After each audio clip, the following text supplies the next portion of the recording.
I'm still working inside signwithfinaltype.psd, found inside the 22 warp folder. All I've done is draw a rectangle with the rectangle tool.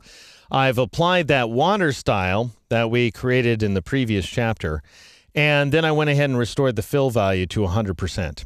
And as a result, we have a single white tooth.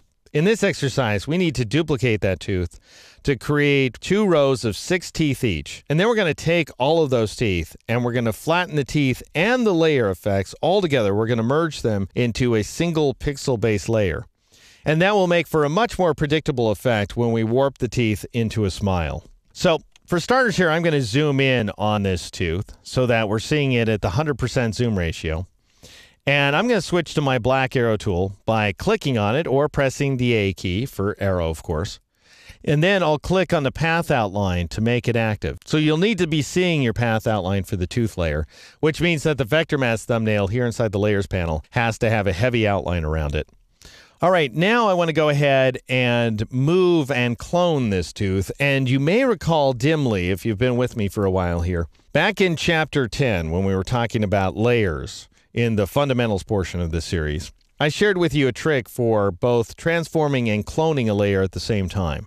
And we're going to review that trick right now. So rather than going up to the edit menu and choosing free transform path, notice that the command name is slightly different this time because we're working with the vector-based path outline. But rather than pressing Control T or Command T on the Mac, we want to clone as we transform. So we'll add the Alt key or the Option key on the Mac, which means the following. I'll go ahead and press Control Alt T or Command Option T in order to invoke what is otherwise a hidden feature of the software. And we're now working inside the free transform mode, albeit on a duplicate of our previous rectangle. And I'm going to go ahead and drag the rectangle over to the right. And I'll press and hold the Shift key as well, just to go ahead and constrain that drag to exactly horizontal. So the 2 teeth are in vertical alignment with each other. And then when the left edge of the new tooth goes ahead and snaps into alignment with the right side of the old one, I'll go ahead and release. And then I want to create a gap between the two. So I'll press the right arrow key 4 times in a row. 1, 2, 3, 4, like so. And now I'm done. And so I'll press the Enter key or the Return key on the Mac to both accept my modification and exit the free transform mode. Now I want to go ahead and repeat that transformation a few times to create the other teeth. So that is the duplication of the tooth, the movement of the tooth, and the gap between those 2 teeth. I can do that all at once. So this is another hidden technique. Rather than going to the edit menu and choosing transform path and choosing again, which allows you to repeat the last transformation, but it doesn't clone, incidentally.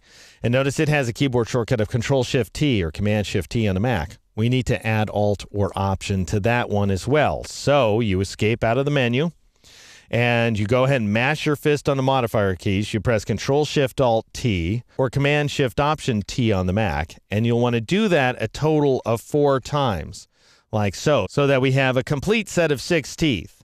Not that that's all the teeth anybody has on their top row, but it does take us all the way to the incisors on both sides. So again, 6 teeth in all if you want to get the same effect I'm getting. Now, still armed with the black arrow tool, go ahead and drag to create a marquee that at least partially includes all 6 of the teeth. So you don't need to drag all the way around them, but you need to partially grab every one. And that will entirely select the 6 teeth as we're seeing here. Once again, I want to invoke that transform and duplicate function. So press Control-Alt-T, Command-Option-T on the Mac, and drag the teeth downward. And I'm pressing the Shift key once again, this time to constrain the angle of my drag to exactly vertical. And once the top of the new teeth snap into alignment with the bottom of the old ones, then I'll release. One would think that I could press the down arrow key now 4 times in a row in order to achieve the same gap I had before. But if I press the down arrow key 1, 2, 3, 4 times in a row, I get a different result, as you can see here. And just so I can really confirm that that's the case, I'm going to press Control-H or Command-H on the Mac to hide the bounding box and all the handles and everything else that's associated with the free transform mode. And yeah, we don't have nearly the gap going this time, so I'll press the down arrow key 1, 2, 3 more times, it looks like. 4 times is too much, I think. 3 times looks about right.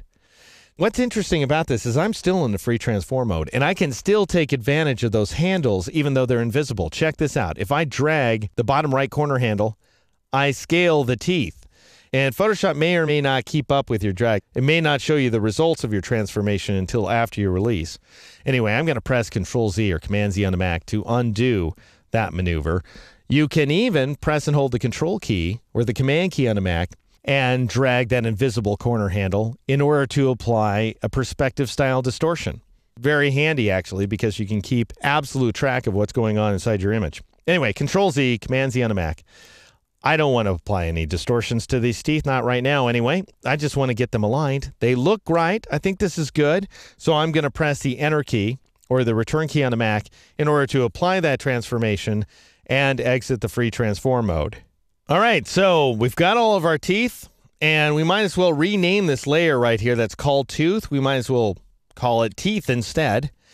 We're now ready to bend these teeth into a smile, but that's really going to work better if we rasterize the teeth, and I'm going to show you why that is and how we go about doing it in the next exercise.